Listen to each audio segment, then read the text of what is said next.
পৃথিবীর মানুষ ইসলাম শিখতে শিখাতে বা ইসলাম পালন করতে আমাদের অসুবিধা হয় না।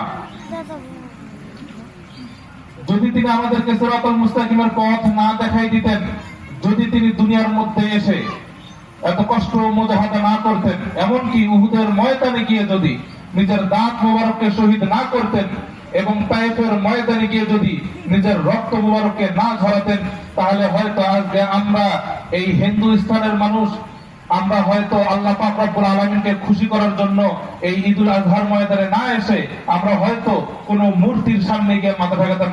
কথা বলেন ঠিক কিনা? তো আল্লাহ পাক রব্বুল আলামিন এই নিয়ামত আমাদেরকে দিয়েছেন মুহাম্মদ সাল্লাল্লাহু আলাইহি ওয়াসাল্লাম। আমাদের সবথেকে বড় নিয়ামত হচ্ছে মুহাম্মদ সাল্লাল্লাহু আলাইহি ওয়াসাল্লাম। মানুষ কি বলে যে সবথেকে বড় নিয়ামত হচ্ছে এটা অমুক তমুক। আরে আপনি অমুক তমুক ইসলাম কিভাবে বলেন? সবথেকে বড় নিয়ামত তো মুহাম্মদুর রাসূলুল্লাহ সাল্লাল্লাহু আলাইহি ওয়াসাল্লাম।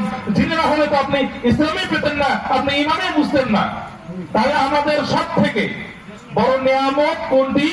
মুহাম্মদ সাল্লাল্লাহু আলাইহি ওয়াসাল্লামকে নবী হিসেবে পাওয়া। কথা বলেন ঠিক কিনা? তো তিনার কারণে আমরা আজকে ঈদুল আজহা চিনতে পেরেছি। কথা বলেন ঠিক কিনা? এবং তিনার দেখানো পথ অনুসরণ করেই আমরা ঈদুল আজহার মাঠে এসেছি এবং আমরা আল্লাহ পাক রব্বুল আলামিনকে রাজি খুশি করার জন্য আমরা তিনার দরবারে, তিনার কদমের মধ্যে আমরা সিজদা দেব ইনশাআল্লাহ, তেনাকে রাজি খুশি করার জন্য।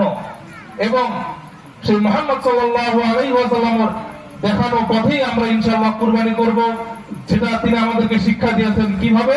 যেভাবে হযরত ইব্রাহিম আলাইহিস সালাম করে গিয়েছেন। তো যাই হোক, সমস্ত কিছু ঘুরে ফিরে দেখা যায়, সমস্ত কিছু জিনিস গিয়ে থাকে মুহাম্মদুর রাসূলুল্লাহ সাল্লাল্লাহু আলাইহি ওয়াসাল্লামের কাছে। এজন্য আমরা সকলেই মুহাম্মদ সাল্লাল্লাহু আলাইহি ওয়াসাল্লামের উপর একবার দুরূদ পাঠ করি, সকলে সাল্লাল্লাহু আলাইহি ওয়াসাল্লাম। সময় অনেক কম।